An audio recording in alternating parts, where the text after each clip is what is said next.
الحمدللہ رب العالمین والصلاة والسلام علی خاتم النبیین اما بعد فاعوذ باللہ من الشیطان الرجیم بسم اللہ الرحمن الرحیم الصلاة والسلام علیک یا رسول اللہ وعلی آلک واصحابک یا حبیب اللہ الصلاة والسلام علیک یا نبی اللہ وعلى آلك وأصحابك یا نور اللہ۔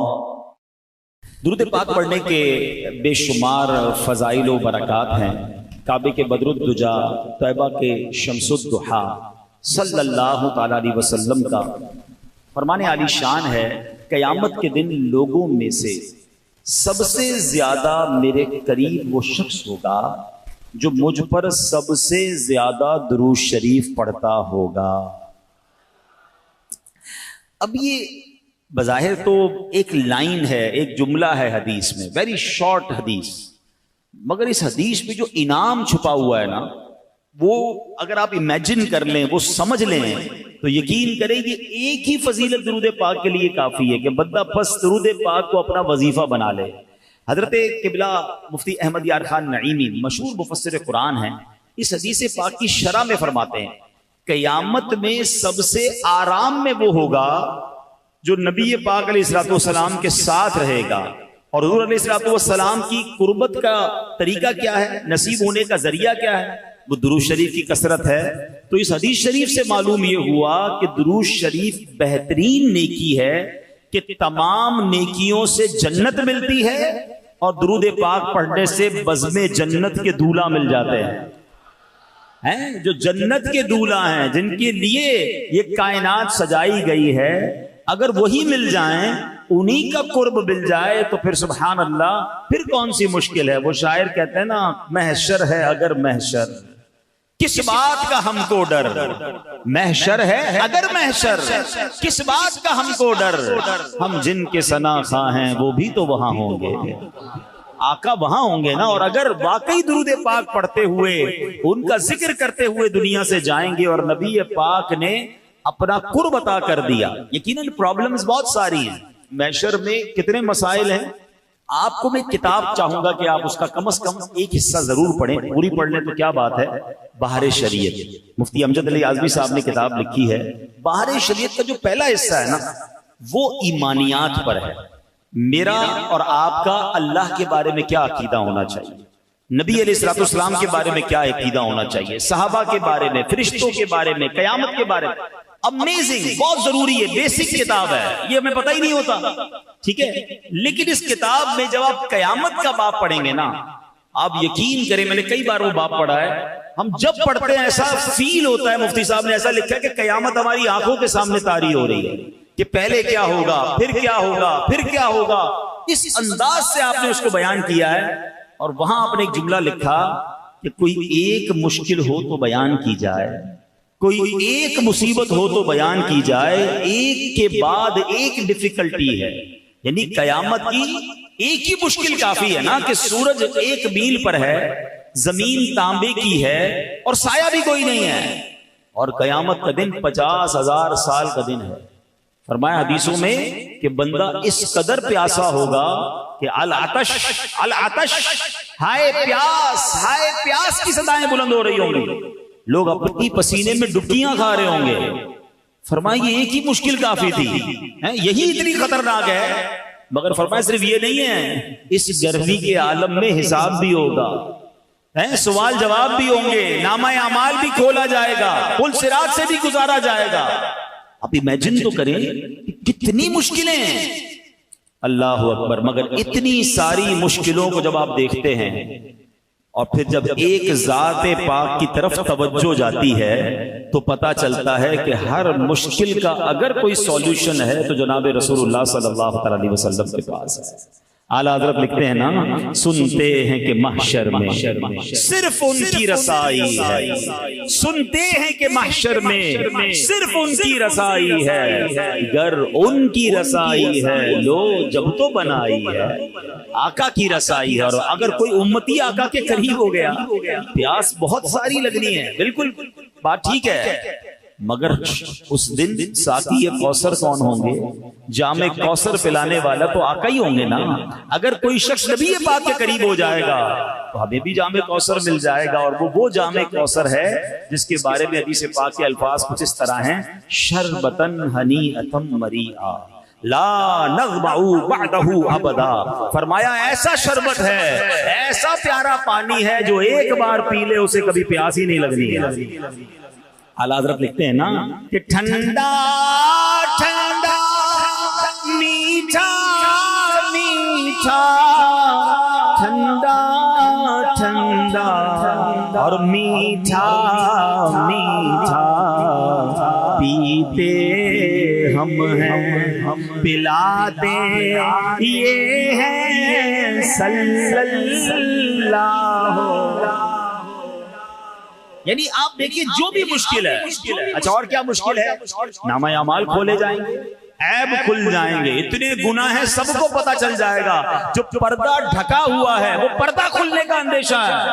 مگر میرے رضا کہتے ہیں کہ اپنے کرم سے ہم حلقوں کا، اپنے کرم سے ہم حلقوں کا پلہ بھاری بناتے یہ ہے مل کر صلی اللہ.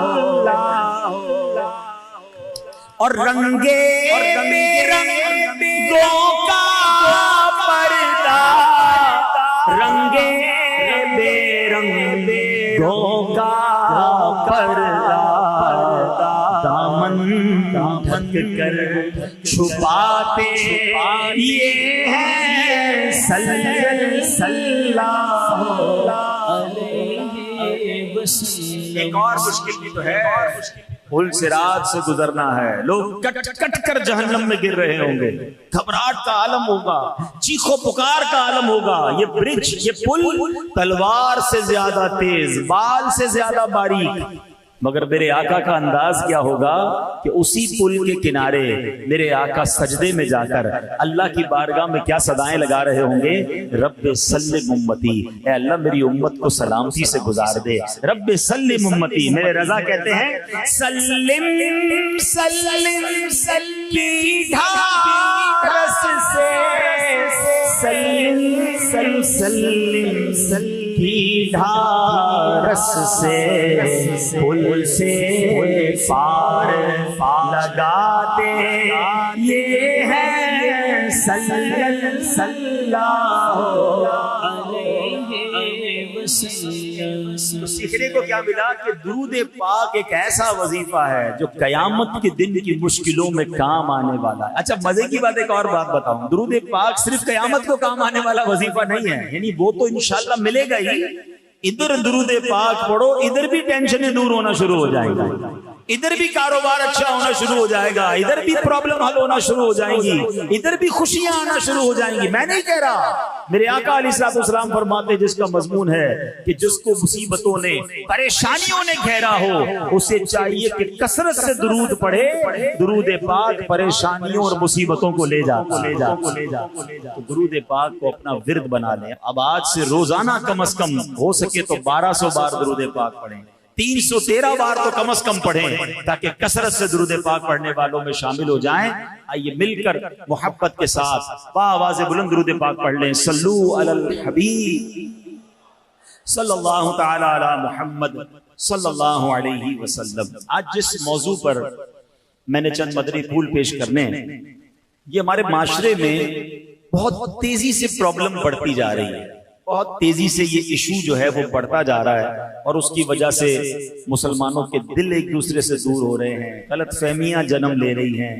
یعنی یوں سمجھیے کہ خاندانوں میں، دوستوں میں، رشتہ داروں میں اعتماد کم ہوتا جا رہا ہے. وہ معاملہ کیا ہے میں عرض کرتا ہوں. پہلے میں آپ کو ایک واقعہ سنا. حضرت ابو بکر صدیق رضی اللہ تعالیٰ عنہ کا دور تھا، اور حضرت عمر فاروق رضی اللہ عنہ ایک جگہ سے تشریف لے جا رہے تھے، تو راستے میں انہوں نے دیکھا کہ حضرت عثمان غنی رضی اللہ عنہ کہیں بیٹھے ہیں، اور آپ رضی اللہ عنہ کسی سوچ میں گم تھے. کبھی کبھی ایسا ہوتا ہے نا کہ آپ اور میں ایسی کسی سوچ میں ہوتے ہیں کہ سامنے سے کوئی گزر جائے پھر بھی پتہ نہیں چلتا. بعض اوقات بندہ ہاتھ ہلاتا ہے، بھائی کدھر ہو، میری طرف تو دیکھو. اچھا ہم کسی کو دیکھ رہے تو سمجھ رہے مجھے دیکھ رہا ہے، مگر ہم اسے نہیں دیکھ رہے ہوتے، ذہن کہیں اور ہوتا ہے. بندہ جب کسی گہری سوچ میں ہوتا ہے تو سامنے کیا ہو رہا ہے اس پر توجہ نہیں ہوتی. ٹھیک ہے. حضرت عثمان غنی رضی اللہ عنہ اسی کیفیت میں تھے. حضرت عمر فاروق رضی اللہ عنہ نے وہاں سے گزرے، آپ نے سلام کیا. یہ بھی سیکھنے کو ملا کہ جب کسی کو مسلمان کو دیکھیں، قریب سے گزریں تو سلام کریں. تو آپ نے سلام کیا. حضرت عثمان غنی نے جواب نہیں دیا. اچھا حضرت عمر فاروق کو بڑا عجیب سا لگا کہ عثمان غنی رضی اللہ عنہ نے جواب نہیں دیا مجھے. آپ چلے گئے حضرت ابوبکر صدیق رضی اللہ عنہ کے پاس، مسلمانوں کے پہلے خلیفہ کے پاس کہ حضور میں نے حضرت عثمان غنی کو سلام کیا، انہوں نے جواب نہیں دیا، لگتا ہے وہ مجھ سے ناراض ہیں، کوئی مس انڈرسٹینڈنگ ہو گئی ہے، تو مجھے سمجھ نہیں آ رہا انہوں نے جواب. وہ تو بالکل فوراً جواب دیتے ہیں، ہمارا تو بڑا پیار ہے آپس میں. تو حضرت ابوبکر صدیق رضی اللہ تعالیٰ عنہ نے معاملے کو پینڈنگ نہیں کیا کہ ٹھیک ہے بعد میں دیکھ لیں گے، میں بات کر لوں گا. آپ نے کہا چلو ساتھ چلتے. حضرت ابوبکر صدیق حضرت عثمان غنی رضی اللہ عنہ کے پاس حضرت عمر فاروق کو لے کر آ گئے. جب وہاں پہنچے تو دونوں نے مل کے سلام کیا. حضرت عثمان غنی رضی اللہ عنہ دونوں کو جواب دیا. حضرت ابوبکر صدیق نے کہا کہ تھوڑی دیر پہلے عمر فاروق یہاں سے گزرے، آپ کو سلام کہا، آپ نے جواب نہیں دیا. حضرت عثمان غنی رضی اللہ عنہ کیا کہتے ہیں کہ کہتے ہیں حضور میں اپنے بھائی کا سلام کا جواب نہ دوں ایسا تو ہو ہی نہیں سکتا، میں نے کیسے ایسا ہو سکتا جواب نہیں دیا. تو حضرت عمر نے کہا کہ میں نے آپ کے سامنے سے میں گزرا، میں نے آپ کو سلام کیا اور آپ نے جواب نہیں دیا. تو کہتے ہیں واللہ مجھے اس کی خبر ہی نہیں کہ آپ میرے سامنے سے کب گزرے، میری تو توجہ ہی کہیں اور تھی. تو سبحان اللہ. حضرت ابوبکر صدیق کہتے ہیں یہ تو بتاؤ کس سوچ میں تھے. اگر واقعی کسی ایسی گہری سوچ میں تھے کہ عمر فاروق کا گزرنا بھی تمہیں نہ سمجھ آیا، ہمیں تو بتائیے آپ کیا سوچ رہے تھے. اللہ اکبر. ہمارے یہاں کوئی کسی سوچ میں گم بھی ہوتا ہے نا تو سوچ ہوتی ہے کہ کاروبار کا کیا ہوگا، تو نوکری کا کیا ہوگا، دنیا کی پرابلمز، یا بعض اوقات بدقسمتی سے کوئی کسی غلط کام، گناہوں والے کام کی توجہ میں گم ہو جاتا ہے. مگر جب کوئی عاشق رسول ہوتا ہے اس کی یادوں میں بھی نبی پاک علیہ الصلوۃ والسلام ہی بستے ہیں. اس کی یادیں بھی ہوتی ہیں تو آخرت کی ہوتی ہیں، اس کی یادیں بھی ہوتی ہیں تو جناب کسی نیکی کے کام کے کرنے کی عادت ہوتی ہے. ویسے کبھی سوچے اس بات پر کہ مجھے اور آپ کو کبھی ایسا خیال آیا اور اس خیال میں ہم اتنے گم ہو گئے ہوں کہ میرا مرنے کے بعد کیا ہوگا، میری آخرت کیسی ہوگی، میرا جنت میں داخلہ کیسے ہوگا، یا کبھی جناب اس خیال سے مجھے اور آپ کو نیند نہ آئی ہو. ایسے تو بہت سارے لوگ ملتے ہیں کہ جناب دنیا کی ٹینشن کی وجہ سے، دنیا کے کسی پرابلم کی وجہ سے میں رات کو سو نہیں پایا، میری آنکھ کھل گئی. مگر ایسا کبھی ہوا کہ ایک رات نیند اس لیے نہ آئی ہو کہ یاد رسول نے تڑپا دیا ہو، پیارے آقا کے عشق نے تڑپا دیا ہو، دیدار رسول کے لیے میری آنکھیں بے قرار ہو گئی ہوں، مدینے کی یاد ہو اور میری آنکھوں میں آنسو ہوں اور اسی آنسوؤں کے ساتھ میری رات گزری ہو. کیا کبھی کوئی ایسی رات، کبھی کوئی ایسا دن ہم سے گزرا ہو؟ اللہ اکبر. یہ شعر کتنا پیارا ہے نعت کا. کاش میں اور آپ اس کے مصداق بن جائیں کہ دل میں ہو یاد تیری گوشہ تنہائی ہو، دل میں ہو یاد تیری گوشہ تنہائی ہو، پھر تو خلوت میں عجب انجمن آرائی ہو. اللہ کرے ہماری تخلیے بھی، ہماری خلوتیں بھی کبھی ایسی ہوں، اس طرح کی محفل ہو، کوئی نعت خواں نعت پڑھے اور عشق رسول والی نعت پڑھ دے تو کبھی کبھی ہماری آنکھوں سے بھی آنسو بہ جاتے ہیں، کبھی ہم بھی مدینے کی یاد میں تڑپ جاتے ہیں. یقیناً یہ بڑی اچھی بات ہے. مگر سچ بتاؤں اصل مزہ کیا ہے کہ میں ہوں اکیلا اور میرا کمرہ ہو، مجھے کوئی دیکھ نہ رہا ہو اور میری آنکھوں سے آنسو مدینے کی یاد میں بہ رہے ہوں، میری آنکھوں سے آنسو نبی پاک کی یاد میں بہ رہے ہوں. میں وہ رات تڑپ کر گزاروں کہ یا رسول اللہ میں بھی آپ کا امتی ہوں، مجھے بھی آپ کا دیدار نصیب ہو جائے. کبھی کوئی رات ایسی گزرے کہ اپنے گناہ یاد آئیں اور میں جا نماز بچھاؤں اور سجدے میں جا کر اپنے رب کی بارگاہ میں آنسو بہاؤں. یقین کریں یہ اکیلے میں آنسو بہانا اس کا لطف ہی اور ہے، اس کی چاشنی ہی اور ہے. تو بہرحال میرے پیارے اسلامی بھائیوں، حضرت ابوبکر صدیق پوچھتے ہیں سیدنا عثمان غنی سے، اے عثمان غنی ذرا یہ تو بتائیے آپ کس سوچ میں تھے؟ آپ پتہ ہے حضرت عثمان غنی رضی اللہ عنہ کیا بتاتے ہیں؟ آپ فرماتے ہیں کہ میں ایک ایسی گہری سوچ میں ڈوبا ہوا تھا کہ میں نے نبی پاک علیہ الصلوۃ والسلام سے آپ کی حیات طیبہ میں ایک سوال پوچھنا تھا، میں وہ سوال پوچھ نہیں پایا، کاش میں وہ سوال آپ سے پوچھ لیتا. حضرت ابوبکر صدیق رضی اللہ عنہ نے فرمایا وہ سوال کیا تھا؟ اے عثمان ہمیں تو بتاؤ وہ سوال کیا تھا؟ تو حضرت عثمان غنی کہتے ہیں کہ میں نے سوال یہ پوچھنا تھا کہ قیامت کے دن نجات کا دار و مدار کس بات پر ہے، کون سی چیز ہوگی کہ جس کی وجہ سے قیامت کے دن نجات مل جائے گی، بندہ بخشا جائے گا؟ حضرت ابوبکر صدیق رضی اللہ تعالیٰ عنہ نے پتہ کیا جواب دیا؟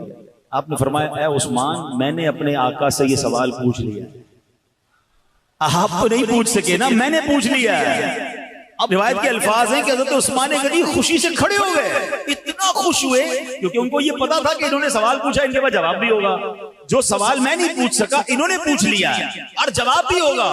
اللہ اکبر کہتے ہیں یا اے ابوبکر میرے ماں باپ آپ پر قربان۔ اچھا دیکھیے کتنی آخرت کی فکر تھی، کتنا علم دین کا شوق تھا، کوئی اور دنیاوی مقصد نہیں ہے کہ ان کے پاس اس سوال کا جواب ہے، خوشی سے جھوم اٹھے، کہتے ہیں ابو بکر میرے ماں باپ آپ پر قربان، آپ ہی ہم سے اس معاملے میں آگے بڑھنے میں حقدار تھے، کیا کمال آپ نے کر دیا ہے، اب مہربانی کریں جلدی سے جواب بتائیے کہ ہمارے آقا مدینے والے مصطفیٰ صلی اللہ علیہ وسلم نے کیا جواب ارشاد فرمایا؟ اچھا یہ وہ لوگ ہیں جو پہلے ہی بخشے ہوئے ہیں، یہ وہ لوگ ہیں جو پہلے ہی جنتی ہیں، جنہوں نے نبی پاک سے جنت کی بشارتیں سن لی ہیں، مگر پھر بھی ان کو پتا کرنا ہے کہ قیامت کے دن کیسے بخشے جائیں گے، نجات کیسے ہوگی۔ اب تک تو سوال سنا ہے کہ ہم میں سے کسی کے دل کی کیفیت ایسی بنی کہ یار جلدی سے مجھے بھی جواب پتا چل جائے، میں بھی اس پر عمل کر لوں اور قیامت کے دن میں بھی بخشا جاؤں۔ سنو اب حضرت ابوبکر صدیق کہتے ہیں میں نے نبی پاک سے پوچھا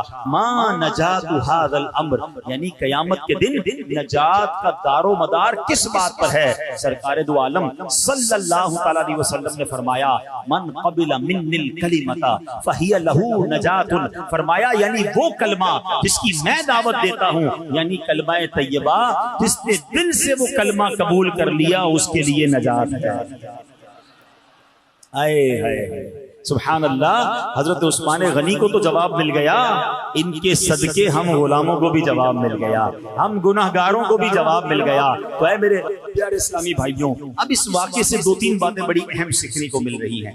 پہلی بات کہ روز قیامت نجات کا دار و مدار ایمان پر ہے، کوئی چاہے کتنے مرضی اچھے کام کر لے، اب ذرا غور سے سنیے گا، عقل مند ہوں گے تو میری بات جلدی پک کر لو گے، کوئی چاہے کتنے ہی بڑے اچھے کام کر لے، پوری دنیا میں یتیم خانے کھول دے، دنیا بھر کے غریبوں میں کروڑوں اربوں روپے تقسیم کر دے، ہر بے گھر کو گھر بنا دے، ہر بھوکے کو کھانا کھلا دے، جتنے چاہے بھلائی کے کام کرتا رہے، اگر اس کے دل میں ایمان نہیں تو اس کی یہ ساری بھلائیاں بیکار ہیں، اللہ کے حضور کچھ بھی قبول نہیں ہوگا، کیونکہ دار و مدار کیا ہے؟ وہ ایمان ہے، ایمان نہیں تو کچھ بھی نہیں۔ ہاں کسی کے پاس ایمان ہے اور اس کی چھوٹی سے چھوٹی نیکی، بڑی سے بڑی نیکی انشاءاللہ قبول بھی ہوگی اور جنت میں جانے کا ذریعہ بھی بن جائے گی۔ اللہ پاک خود قرآن پاک میں ارشاد فرماتا ہے ان اللہ لا یغفر ان یشرک بہ ویغفر ما دون ذلک لمن یشاء، فرمایا بے شک اللہ اس بات کو نہیں بخشتا کہ اس کے ساتھ شرک کیا جائے اور اس سے نیچے جو کچھ ہے جسے چاہتا ہے معاف فرما دیتا ہے۔ تو اب پتہ چلا کہ نجات کا دار و مدار کیا ہے؟ وہ ایمان پر ہے۔ اچھا کیا ایمان صرف کلمہ پڑھ لینے کا نام ہے؟ کلمہ پڑھ لیا؟ نہیں، بلکہ ایمان تمام اسلامی عقیدے کو، تمام اسلامی عقیدوں کو دل سے مان لینے کا نام ہے۔ میں نے کہا نا بہار شریعت کا پہلا حصہ کیوں پڑھنے کا کہا؟ ہمیں اپنے عقیدے تو پتا ہو، ہمارا ایمان کیا ہے یہ تو معلوم ہونا چاہیے نا۔ اللہ قرآن مجید فرقان حمید میں ایک اور جگہ ارشاد فرماتا ہے وَإِنِّي لَغَفَّارٌ لِمَن تَابَ وَآمَنَ وَعَمِلَ صَالِحًا ثُمَّ اهْتَدَىٰ، فرمایا اور بے شک میں اس آدمی کو بہت بخشنے والا ہوں جس نے توبہ کی اور ایمان لایا اور نیک عمل کیا پھر ہدایت پر رہا۔ تو پتہ چلا کہ تین باتوں کا ذکر ہے، ایمان، نیک اعمال اور ہدایت پر رہنا۔ جس پہ یہ تینوں باتیں ہوں گی اللہ پاک اسے بخش دیتا ہے، اس کی بخشش فرما دیتا ہے۔ اب ہدایت پر رہنے کا کیا مطلب ہے؟ کیسے ہدایت پر رہیں؟ حضرت سعید بن جبیر رحمت اللہ تعالی اس کی تفسیر میں فرماتے ہیں استقام لفرقۃ السنۃ والجماعہ، یعنی جو ایمان لائے، نیک اعمال کرے، پھر اس کے ساتھ ساتھ اہل سنت والجماعت کے عقائد یعنی عاشقان رسول والے عقیدوں پر ثابت قدم رہے، اس کی بخشش ہو جاتی ہے۔ تو اب انشاءاللہ ہمیں یہ باتیں سمجھنی ہیں کہ ایمان کی اہمیت کیا ہے، عقیدے کی اہمیت کیا ہے۔ اب یہاں پر ایک اور بات بھی یاد رکھیے، ہم اس وقت الحمدللہ اللہ کا شکر ادا کرتے ہیں مسلمان ہیں، ٹھیک ہے، لیکن ایمان سنبھال کر، ایمان بچا کر قبر میں جانا، یہ بھی بات یاد رکھیے۔ اس وقت چاروں طرف سے ایمان پر حملے ہو رہے ہیں، بدعقیدگی کے حملے ہو رہے ہیں، عجیب عجیب انداز میں ایمان کے ڈاکو جو ہیں، کوئی قرآن کی غلط تفسیر بتا کر آپ کے ایمان پر ڈاکہ ڈال رہا ہے، کوئی جناب حدیث کی غلط شرح کر کے الگ الگ انداز میں جناب لوگ آپ کے ایمان کے در پہ ہیں۔ اچھا، ہمیں بھی ایک عجیب سا خبط سوار ہو گیا ہے کہ سب کو سننا ہے، ہر کسی کو سن رہے ہیں۔ مجھے ایک بات بتائیے، لیاقت آباد والوں بڑے عقل مند کہلاتے ہیں آپ، گھر بنانا ہو تو کس سے بناتے ہیں؟ بلڈنگ بنانے والے بلڈر سے بناتے ہیں یا موچی سے بناتے ہیں؟ جواب دیجئے، بلڈر سے بناتے ہیں۔ اچھا، علاج کروانا ہو تو علاج ڈاکٹر سے کرواتے ہیں یا گوشت کاٹنے والے کسائی سے کرواتے ہیں؟ ڈاکٹر سے کرواتے ہیں۔ کیوں بھائی؟ اچھا جناب، اب آپ نے جناب کپڑے سلوانے ہوں، آپ کہیں یار میرا موچی جوتے بھی بڑے اچھے سیتا ہے، کپڑے بھی اسی سے سلوا لوں، تو درزی سے کپڑے سلواتے ہیں یا موچی سے سلواتے ہیں؟ درزی سے سلواتے ہیں۔ یعنی آپ کو اتنی سمجھ آتی ہے کہ جو جس کام کا ایکسپرٹ ہو اس سے وہ کام کرنا ہے۔ تو پھر دین کس سے سیکھنا چاہیے؟ عالم دین سے، مفتی سے، یا جو بندہ جیسے بھی دین سکھائے اس سے سیکھ لینا چاہیے۔ جو ٹی وی پر آ جائے، جو سوشل میڈیا پر آ جائے، جو بھی کسی بھی انداز سے ہمیں سکھائے، ہم اس سے سیکھنا شروع کر دیں۔ اتنا مظلوم ہو گیا دین کی، دنیا کا ہر کام اس کے ایکسپرٹ سے کروانا ہے، مگر دین سکھانے کے لیے کوئی بھی آ جائے، بندہ کہتا ہے سب کی سننی چاہیے، دیکھے تو صحیح کیا کہہ رہا ہے۔ اچھا، پھر اس کو سنتے ہیں، خود کو مطالعہ کیا نہیں، خود کو علم دین سیکھا نہیں، آپ کنفیوز ہو جاتے ہیں، یار فلاں تو یہ کہہ رہا ہے، فلاں تو یہ کہہ رہا ہے۔ بھائی آپ نے اس کو سنا کیوں؟ جب آپ کے پاس صحیح العقیدہ علماء موجود ہیں، مفتیان کرام موجود ہیں، کبھی کسی ڈاکٹر کو جا کر کہا کہ ڈاکٹر صاحب یہ والی دوائی کیوں دے رہے ہیں بھائی، اس دوائی کے اندر کیا ہے؟ آپ کہتے ہیں یار یہ ایکسپرٹ ہے، جو دوائی دے رہا ہے کھا لو بھائی، علاج ہو جائے گا، اس پر بھروسہ ہے۔ جب آپ کو صحیح العقیدہ علماء کرام، مفتیان کرام مل گئے، وہ جو فرما رہے ہیں اس پر عمل کریں، ہر کسی کی سن کر کنفیوز ہونا چھوڑ دیں، ورنہ میرے اعلیٰ حضرت نے 100 سال پہلے کہہ دیا تھا، اور اب تو حالات اور بہت خراب ہیں۔ آپ فرماتے سونا جنگل، رات اندھیری، چھائی بدلی کالی ہے، سونے والو جاگتے رہیو، چوروں کی رکھوالی ہے۔ یعنی چور ہی رکھوال بن گئے ہیں، تو چور کر چوری کرنا کتنا آسان ہو گیا۔ یعنی ایمان کے ڈاکو گھوم رہے ہیں۔ اور پھر آپ نے فرمایا آنکھ سے کاجل صاف چرا لیں، یا وہ چور بلا کے ہیں، تیری کچھڑی تاکی ہے اور تو نے نیند نکالی ہے۔ ایسے شاطر چور ہیں کہ آنکھ سے کاجل چرا لیں۔ آنکھ سے کاجل کوئی چرا سکتا ہے کیسے؟ فرمایا ہاں یہ ایسے شاطر ہیں، تمہیں پتہ بھی نہیں چلے گا، تمہیں دین کی بات کر کے، تمہیں سنت کی بات کر کے، تمہیں قرآن سنا کر تمہارا ایمان لے جائیں گے، اور تم سمجھو گے میں تو دین سیکھ رہا ہوں، میں تو جناب ماڈرن دین سیکھ رہا ہوں، میں تو لبرل دین سیکھ رہا ہوں۔ جناب آپ غور کریں یہ پلان کیا ہے جو آج کل یہ ایمان کے ڈاکو آئے ہیں۔ پہلے آپ کو صحابہ سے دور کریں گے، پھر آپ کو اولیاء سے دور کریں گے، پھر آپ کو علماء سے دور کریں گے، کہیں گے کسی کی ضرورت نہیں ہے، جناب ڈائریکٹ دین سیکھو۔ جب بیچ سے یہ سارے لوگ ہٹ جائیں گے تو پھر آپ کا ایمان چوری کرنا آسان ہو جائے گا، آپ کو دین سے دور کرنا آسان ہو جائے گا۔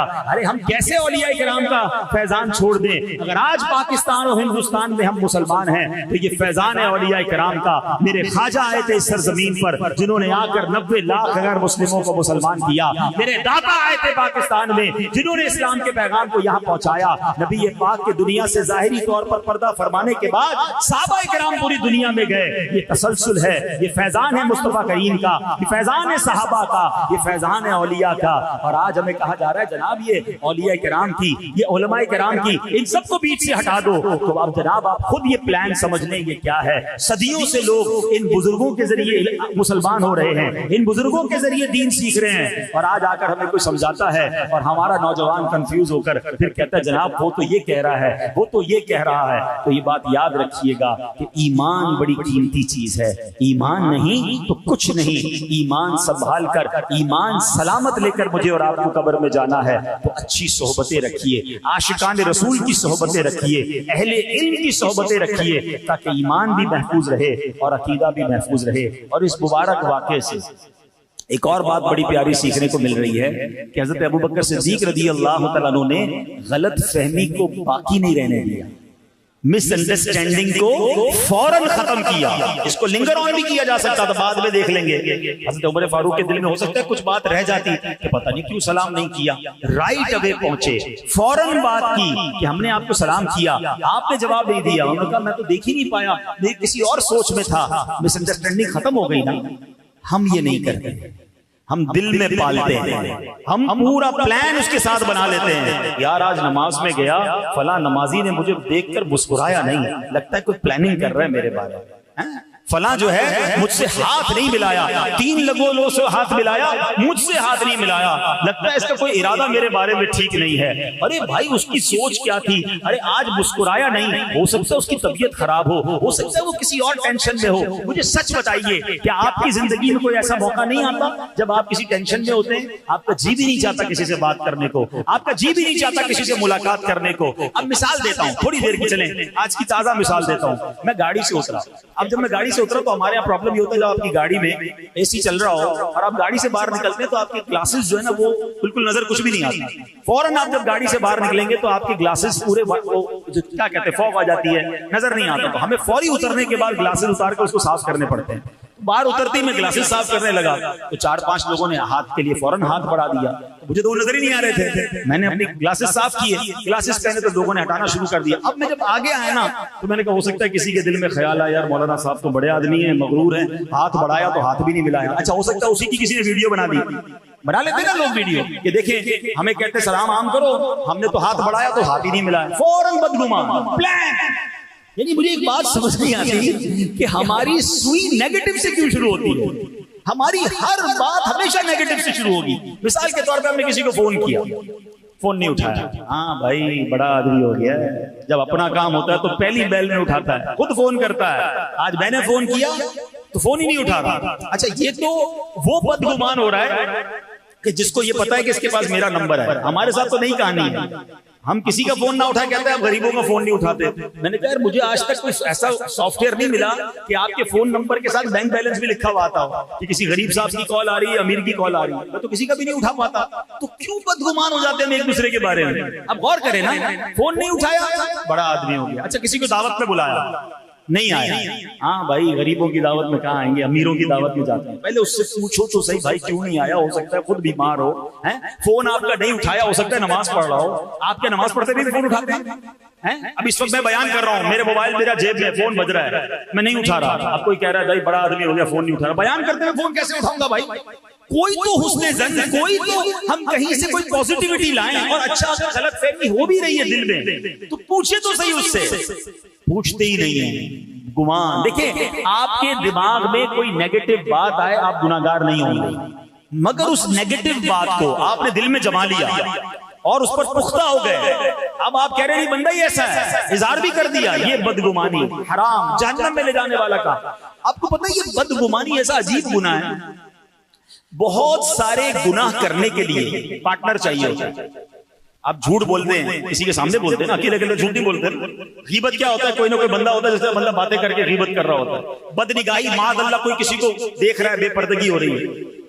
یہ بدگمانی اتنا خطرناک گناہ ہے کہ کوئی بندہ آپ کے پاس نہیں ہے, آپ اکیلے ہی بیٹھے, اکیلے ہی سوچی جا رہے ہیں, اکیلے ہی دل پختہ کر رہے ہیں, اکیلے ہی اپنے آپ کو مضبوط کر رہے ہیں, اور اکیلے ہی گناہگار ہو رہے ہیں. آپ سوچیں یہ کیسا جہنم میں لے جانے والا کام ہے, اور یہ اتنا عام ہو گیا ہے کہ ہر ایک بندہ دوسرے سے بدگمان ہو رہا ہے. ہماری دکان کے سامنے کسی نے دکان کھولی اور اس کے بعد وہ بیچارہ نیک نمازی آدمی, تسبیح بھی پڑھ رہا ہے, درود پڑھ رہا ہے, یہ سامنے بیٹھ کے میرے بارے میں وظیفہ کرتا ہے. یہ روز آتا ہے, وظیفہ کرتا ہے, میری طرف پھوکے مار رہا ہوتا ہے, سارے گھا گزر جا رہے ہیں, میرے گھا ختم ہو گئے. او اللہ کے بندے, وہ ویسے ہی ذکر کر رہا ہے, ذکر کی برکت سے گھا جاتے ہیں. تو بھی کرنا شروع کر دے, میرے پاس بھی آ جائیں گے. بدگمانی چھوڑ. وہ 5 وقت نماز پڑھ رہا ہے, ٹوپی لگا رہا ہے, کہہ رہا ہے یہ نماز بھی اسی لیے پڑھ رہا ہے کہ میرا کاروبار برباد ہو جائے. اب تم بھی پڑھنا شروع کر. Always negative.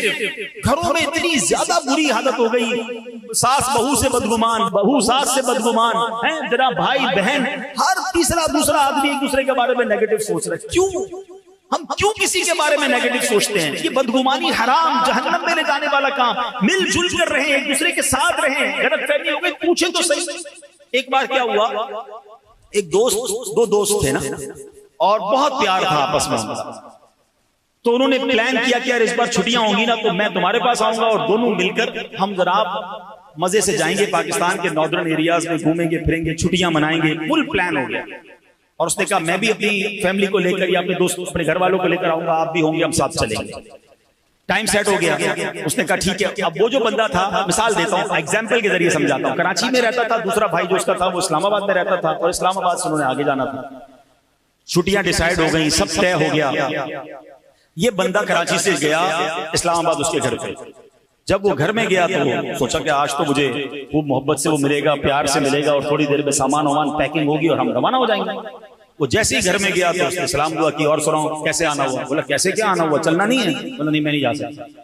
بھائی کیوں؟ بس میں نے کہا نا میں نہیں جا سکتا، آپ جائیے. تو کہا نہ مجھے کھانے کا پوچھا، نہ پانی کا پوچھا، نہ اس نے جناب مجھ سے کوئی مسکرا کر بات کی، اور میں تو اس کے پاس آیا تھا. میں تو سمجھا پہلے تو مجھے ایک دن قیام کے لیے کہے گا کہ اتنا دور سے آئے، قیام کا بھی مجھے آفر نہیں کی. میں تھوڑی دیر انتظار کرتا رہا کہ کم از کم یہ کہے گا بھائی آج رات یہاں سو جاؤ پھر روانہ ہو جانا. کچھ بھی آفر نہیں کی. کہتا میں نے سامان اٹھایا اور میں چلا گیا چھٹیوں پہ، اور نیت کر لی کہ زندگی بھر اس کا منہ نہیں دیکھوں گا. 10-12 سال تک دونوں نے ایک دوسرے سے بات نہیں کی. 12 سال کے بعد وہ جو دوسرا والا دوست تھا اسلام آباد میں جو رہتا تھا، وہ کسی مقام سے کراچی آیا. مثال دے رہا ہوں، شہروں کے نام الگ ہو سکتے ہیں، یہ واقعہ میں نے پڑھا. تو وہ جب اس کے پاس آیا نا تو اس نے اس کے دفتر میں آیا تو اس نے اس کو سلام بھی نہیں دیا، اس کو ہاتھ بھی نہیں بڑھایا. کہا میری پہلے بات سن لو، پھر تمہیں جو میرے ساتھ کرنا ہو کر لینا. اب بولو کیا کرنا ہے؟ اتنی زیادتی کی، اب کیا بات کرنے آیا؟ کہ تمہیں پتا ہے کہ جب ہمارا گھومنے پھرنے کا پروگرام بنا تھا کچھ مہینوں پہلے، بڑے ارمانوں کے بعد، بڑے سالوں کے بعد میرے یہاں بیٹے کی ولادت ہوئی. ہاں مجھے پتا ہے تمہارے یہاں بیٹا ہوا تھا، بہت سالوں سے اولاد نہیں ہو رہی تھی. کہ جس دن تم نے میرے گھر آنا تھا اس سے چند گھنٹے پہلے میرے اس بچے کا انتقال ہو گیا تھا. میرے گھر میں کوہرام مچا ہوا تھا. میرے گھر والے اندر کمرے میں چیخو پکار کر رہے تھے، رو رہے تھے، آہو فغاں تھی. مگر مجھے ٹینشن یہ تھی میرے دوست کے تمہیں بڑا شوق تھا چھٹیوں پہ جانے کا.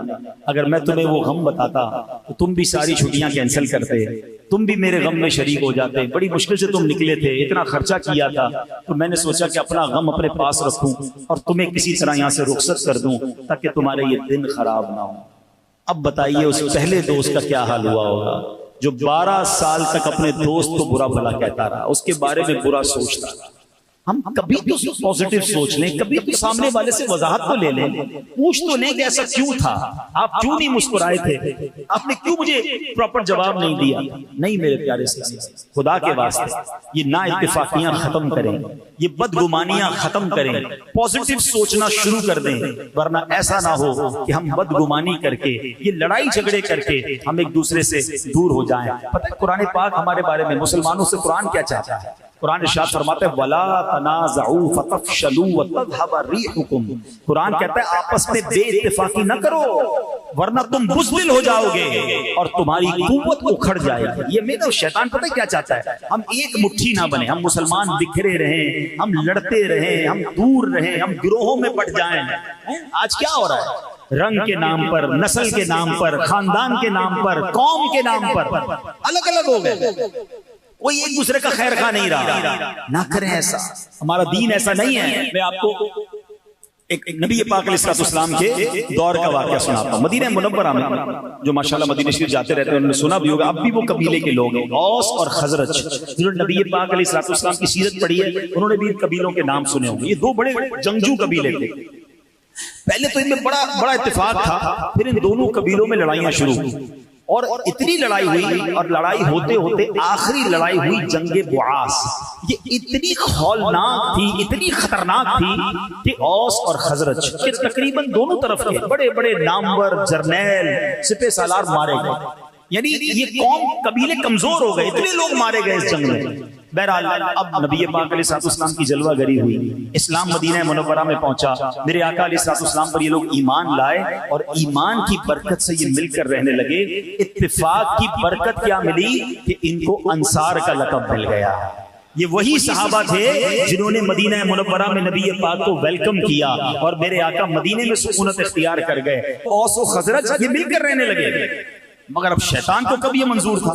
ایک بار کیا ہوا کہ یہ اوس و خزرج جو تھے یہ آپس میں بیٹھے ہوئے تھے بڑی محبت کے ساتھ، تو ایک غیر مسلم کا وہاں سے گزر ہوا، اس نے دیکھا یہی دو قبیلے جو خون کے پیاسے تھے اب بھائیوں کی طرح رہ رہے ہیں، تو اس نے کیا کیا، ایک بندے کو کہا جاؤ پرانی جنگوں کی باتیں ان کے سامنے کرو۔ ان دونوں قبیلوں نے ایک دوسرے کے خلاف نظمیں لکھی ہوئی تھی، جنگ میں اشعار بھی لکھے جاتے تھے، کہا ان کو جا کے یہ سناؤ۔ تو وہ گیا اور اس نے جا کر دونوں قبیلوں کے سامنے پرانے اشعار، لڑائی والے اشعار پڑھنا شروع کیے۔ شیطان نے دونوں کے دلوں میں پھر وہ جذبات ابھارے، تلواریں نکل آئیں، جنگ کی تیاری ہو گئی، ہم نہیں چھوڑیں گے۔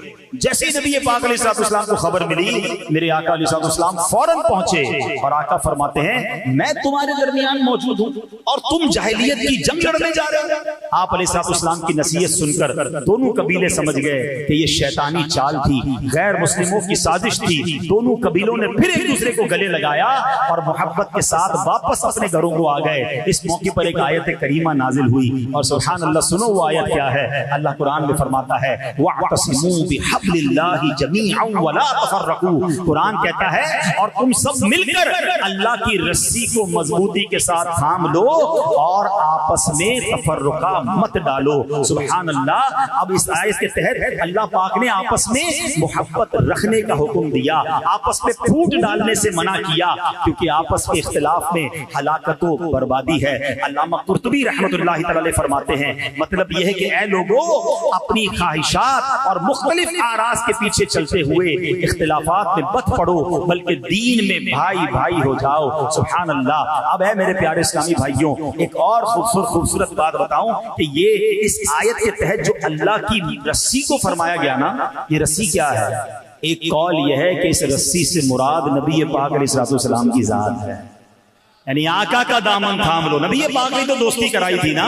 اور سبحان اللہ، امام بصیری رحمۃ اللہ تعالی علیہ قصیدہ بردہ شریف میں پتہ کیا لکھتے ہیں؟ آپ فرماتے ہیں دعا الی اللہ فالمستمسکون بہ مستمسکون بحبل غیر منفصم، کہتے ہیں نبی پاک علیہ السلام نے، پیارے آقا علیہ السلام نے لوگوں کو اللہ کی طرف بلایا، تو جن لوگوں نے پیارے آقا کے دامن رحمت کو تھام لیا تو انہوں نے ایسی مضبوط رسی کو تھام لیا جو کبھی ٹوٹے گی نہیں۔ سید اعلیٰ حضرت اپنے فارسی کلام میں کیا لکھتے ہیں؟ نرفتم راہ بینایاں فتادم در چہے عصیاں بیاں اے حبل رحمانم اغثنی یا رسول اللہ، یعنی یا رسول اللہ میں عقل مندوں کی راہ نہ چلا، گناہوں کے گڑھے میں جا گرا، اے رحمان کی مضبوط رسی، اے میرے پیارے آقا علیہ السلام میری مدد فرمائیے۔ تو آقا علیہ السلام کا دامن تھامنا گویا اللہ کی رسی کو تھامنا ہے۔ ایک اور جگہ بریلی کے تاجدار لکھتے ہیں نا، آسیوں تھام لو دامن مصطفیٰ، آسیوں تھام لو دامن مصطفیٰ اور پڑھو رب کی رحمت پہ لاکھوں سلام۔ تو اے میرے پیارے اسلامی بھائیوں، ہمیں آپس کے تفرقے سے بچنا ہے، ہمیں آپس کی نفرتوں سے بچنا ہے۔ عاشقان رسول مسلمانوں کو ایک ہو کر رہنا ہے۔ یہ چھوٹی چھوٹی باتوں پر دل کھٹا نہ کیا کرو، رشتہ داریاں نہ توڑ دیا کرو، دوستیاں ختم نہ کیا کرو، مسلمانوں کے لیے کینہ اور بغض نہ رکھا کریں، دل بڑا رکھیں۔ ایک بات سمجھ لیجئے، ہم سارے انسان ہیں اور انسان یہ خطا کا پتلا ہے، انسان سے مسٹیک بھی ہو جاتی ہے۔ اگر میرے بھائی سے کوئی غلطی ہو بھی گئی ہے تو کوئی بات نہیں، میں اسے معاف کر دوں۔ ہمارا ایک اور پرابلم پتہ ہے کیا ہے کہ ہم آپس کے جو تعلقات ہیں نا وہ ہم ادلے بدلے میں رکھتے ہیں۔ اس نے مجھے بلایا تو میں ایسے بلاؤں گا، اس نے مجھ سے مسکرا کر ملا تو میں ملوں گا، اس نے تحفہ دیا تو میں تحفہ دوں، ادلا بدلا ہو رہا ہے۔ نہیں، کوئی مجھے مسکرا کر ملے نہ ملے، کوئی میری طبیعت پوچھے نہ پوچھے، کوئی میرے ساتھ بھلائی کرے نہ کرے، یہ اس کا مسئلہ ہے۔ میں اللہ کی رضا کے لیے کسی کے ساتھ محبت کروں، میں اللہ کی رضا کے لیے مسلمان کی مدد کروں۔ اے میرے پیارے اسلامی بھائیوں، حدیث پاک میں آتا ہے مسلمان دوسرے مسلمان کے لیے عمارت کی مانند ہے جو کہ ایک دوسرے کو مضبوط کرتا ہے۔ یہ فرماتے ہوئے سرکار دو عالم علیہ السلام نے ایک ہاتھ کی انگلیاں دوسری ہاتھ کی انگلیوں میں ڈال دی کہ عمارت ایک دوسرے کو مضبوط کرتی ہے۔ ہم ایک دوسرے کے خیر خواہ بنے، ہاتھ پکڑنے والے بنے، دشمن نہ بنے۔ اے میرے پیارے اسلامی بھائیوں، اب آتے ہیں آخری بات۔ ویسے تو اس بیان پر بہت ساری چیزیں موجود ہیں، مگر میں ایک اور بات کر لوں کہ آپس میں پیار کیسے بڑھے، محبت کیسے بڑھے۔ آج بیان کے بعد ہم کیا ایسا کام شروع کر دیں کہ چلیں دلوں سے نفرت دور ہوں۔ تو آئیے محبت بڑھانے والے آقا، ساری دنیا کے مسلمانوں کو جوڑنے والے آقا صلی اللہ علیہ وسلم نے فرمایا لا تدخلوا الجنت حتی تؤمنوا، تم اس وقت تک جنت میں داخل نہیں ہو سکتے جب تک ایمان نہ لے آؤ۔